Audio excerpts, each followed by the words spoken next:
So I'm going to do a short video here for you just to talk a little bit about the difference between anxiety that is based in the amygdala, which is a part of the brain, and anxiety that is based in the cortex of the brain.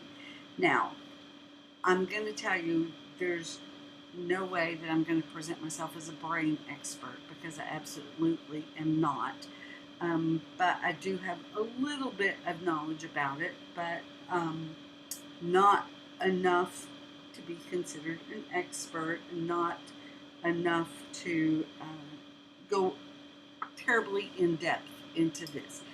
But I think it's important when we are talking about anxiety to understand this. And I think one of the things that as counselors we probably don't do well enough is teach you about some of the more current brain-based research that's going on out there. So anxiety is really a good place to start with this. So let's just start and let's talk about the amygdala. And I'm going to show you a picture of the brain in a minute. You'll see where this is. So the amygdala is an almond-shaped structure that's kind of in the middle of the brain, and it's kind of like the alarm system of the brain. Um, it's where our fight, flight, or freeze center is, and so it's constantly kind of on alert, looking for danger signals, things that we should be aware of, and kind of keeping it's on patrol constantly. It's the front guard for us. And if you look at some of the stuff about children who have experienced a lot of trauma early in life, or children who have just dealt with a lot of chronic stress in their life, their amygdala is really overdeveloped. If you think back to what you learned in lifespan development, which I'm sure you remember this, that when we learned about early on in neural development, that the brain is when you're born, your brain has a whole lot more neural pathways than what we need. And so if those neural pathways are not stimulated, then they go through a process that's a very natural process of pruning. And so basically they just kind of go away. So these children that have been in really difficult situations, hard places early on in life, and have not had environments that are really rich and filled with lots of exposure to healthy environments, that some of those pathways have been pruned away. And so their fight, flight, or freeze pathways are overdeveloped. And so they respond to things from that pathway that really are not things that should warrant that type of response. So they're having an amygdala response to things, excuse me, that really are not warranted. So let's talk about when you have that, where the amygdala connects. So it influences the sympathetic nervous system, your hormones, and your cortex. So the sympathetic nervous system is the part of the body that prepares your body for action. That can be action in dangerous or stressful situations. So it can be that fight, flight, or freeze response, but it can also just be normal, everyday responses. So, like, your sympathetic nervous system kicks into gear right before you wake up in the morning. So it goes through a normal pattern of responses throughout the day, but then it also responds. And so when those things happen, It's like, I mean, your eyes dilate, your blood vessels constrict, your kidneys may change in function in some way, your digestive tract may have some changes in how it responds. There's lots of changes that can take place throughout your body based upon your sympathetic nervous system kicking in. So we know that in situations of danger that or high stress, that your cortisol levels will increase. We know that you can have a rush of adrenaline, that those types of things increase if you have this sense of you need to have a quick, rapid response to something. It's just the body's kind of self-protective mode. And that all occurs. The amygdala is the one that's saying, hey guys, you got to respond, and this is what you need to do. Everybody's on high alert. Let's kick it in. Anxiety can be based within this system. It's important to know that the amygdala is that the amygdala that we inherit may be more or less sensitive to some type of potential danger. Again, if we go back to lifespan development, this epigenetic model of development, that the environment that we live in can actually change our genes. And so if we have been, if our history, our genetic history is that our ancestors had come from a place of living in times of high stress, we may be more prone to an overactive amygdala. If our ancestors were in periods of relative calm, that they didn't have this sense of stress, that they were a people of really at ease, of peace, that they didn't have high levels of stress or managed that really well, then our amygdala may not be on alert at the same level that somebody who has a different history. So here's our picture right here. Let's locate where these things are. So here's your amygdala right here. I hope you can see I don't know if you can see my mouse, but if the amygdala right here. So it's right here. Here's your brain stem, and it's just right here at this little bitty base of your brain stem. Okay, your prefrontal cortex. This is the front part of your brain here. This is where a lot of impulse control. This is planning, organizing, emotional response, executive functioning skills. That's where a lot of those activities take place. When we see individuals who have issues with attention deficit, a lot of times that's where they struggle, is that they struggle with those activities that take place in that prefrontal cortex right there. So when you look at this, it's kind of like the difference between being in the express lane on the highway versus the local lane. If you don't travel in big cities a lot, that may not make a lot of sense. Okay, the amygdala is functions in a way that sometimes we respond before we ever even recognize that we may be in danger. And so it responds to things that we sense, and directs information from different parts of our body. And it creates this really well coordinated response before we may have the ability to really think through what's going on and come up with a reasoned response to things. If you've ever been in a dangerous situation and you had just automatic response, you understand this process. When I hear people say, oh, well, if this ever happened to me, this is what I do, I'm just going to tell you they're full of it. If you've never been in a situation like that, you do not know what you would do. Your body takes over, you respond, and you don't have time to stop and think about how you're going to respond. That you just do it. And I'll tell you the best thing, if you've ever seen a child in danger and a mother responds, then that's a perfect example of the amygdala at work. That a mother doesn't stop and think, what do I do? A mother automatically responds most of the time.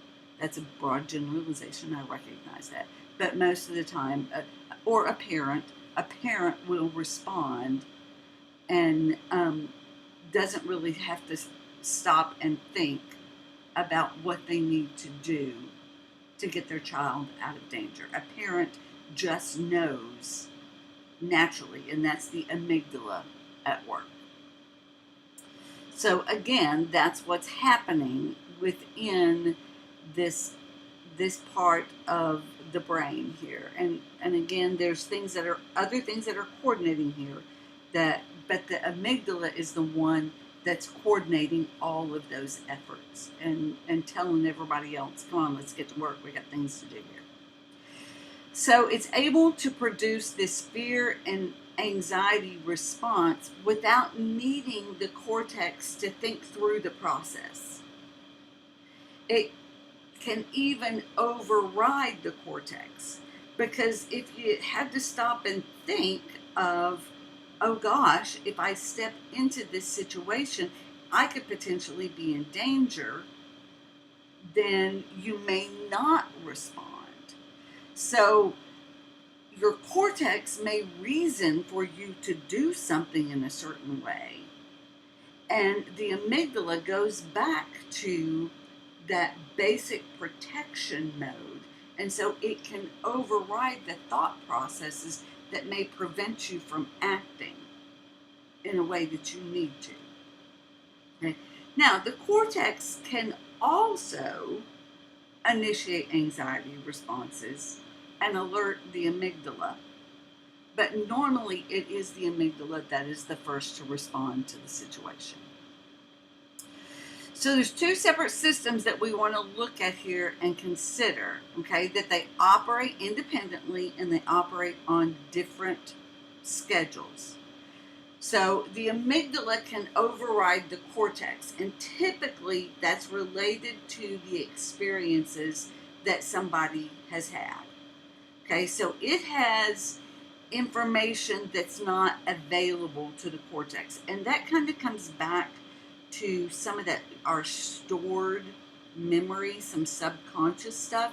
The amygdala typically has access to the subconscious things, and it's the emotional part of our brain.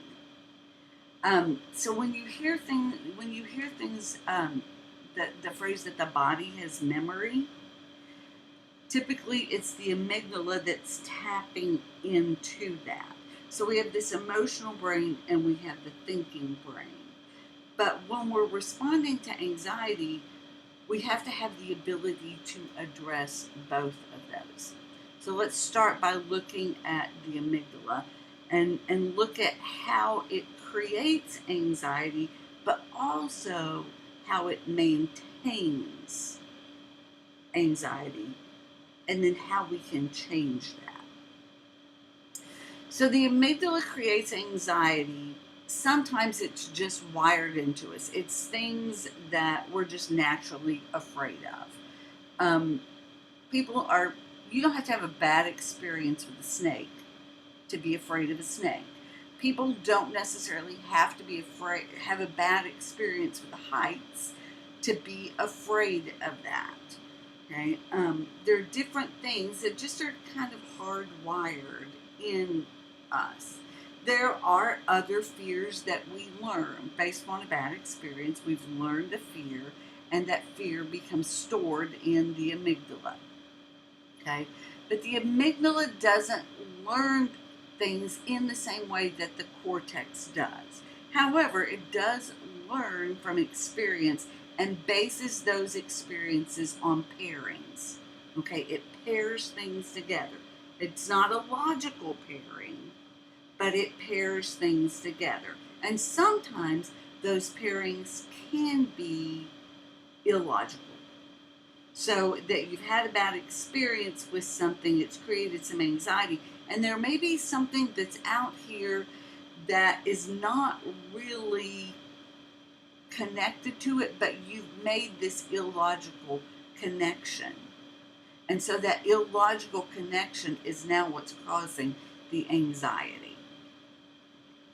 So you have this trigger that it's making you think of this negative event. The trigger causes fear. You've associated this trigger with a negative event and it causes your discomfort. So this is just classical conditioning. Okay, and this is how the amygdala works. So it's associated your learning based upon these pairings. Again, sometimes you have these pre-wired exceptions to it. And so when you have this, it doesn't matter what the logic is. It doesn't matter how much we try to lecture. You're not promoting learning within the amygdala. It has to be activated by more learning. So you have to activate it to generate new connections. Okay? So this means that one, you're likely to feel the anxiety until you activate new learning to replace it. So this is where some of the exposure techniques come in. You have to change the circuitry of the amygdala, okay? Because remember, it learns through experience. So you're going to help it form new memories about the trigger. So let's go back to the snake. So let's say that I have this fear of the snake, that we're going to, through exposure, try to rewire my amygdala in relationship to the snake. Okay? So it's going to be more tolerable when you're speaking to the language of the amygdala, okay? That you're not saying, you've never had a bad experience with the snake, the snake is not going to hurt you. You're not using that logic, okay, that you're going to make different connections to that, okay? So you're going to try and take the trigger away from the negative event, okay, to decrease it. So the benefit of the language of the amygdala is that it gives a new perspective to it. Okay, so the language is that you're not crazy. You've isolated this part of their brain that's malfunctioning. Lots of people are afraid of snakes. You're not crazy for being afraid of a snake, and so now you're seeing that there's multiple perspectives on their anxiety. It's reasonable that you would be afraid of this snake. Okay, and then the clients become capable of having a different relationship to the experience. Okay, and then it's helpful to have this mindfulness approach to this. So when I see this snake, what's happening? What's my amygdala doing? My amygdala is telling me that I'm terrified of this snake. It's telling me to freeze, or it's telling me to run. It's telling me to do these different things. So you're talking in the language of the amygdala. Okay? My amygdala recognizes that snakes can be dangerous. And so this is what it's telling me to do. It's telling me to get out of here. Okay? And that's why I'm responding the way I'm responding. That's why my heart is beating faster. That's why I have this feeling of being terrified, because I'm seeing this snake. Now, obviously, you probably want to do this like with pictures to begin with, or do something else, create an image in their head. You're probably not going to put them in front of a snake, a real snake, to begin with. Okay, so now the clients understand this exposure experience. I'm going to start, exposing myself to this. So maybe I'm going to go to the zoo and stand behind the glass and look at the snake, because I want my amygdala to respond differently in this situation. Okay, now the snake is just the thing that's come to my mind in this. Unless I'm in a situation where I'm exposed to snakes a whole lot, there may be something that I want to work on my life that is, more irrelevant to what I have to deal with on a regular basis.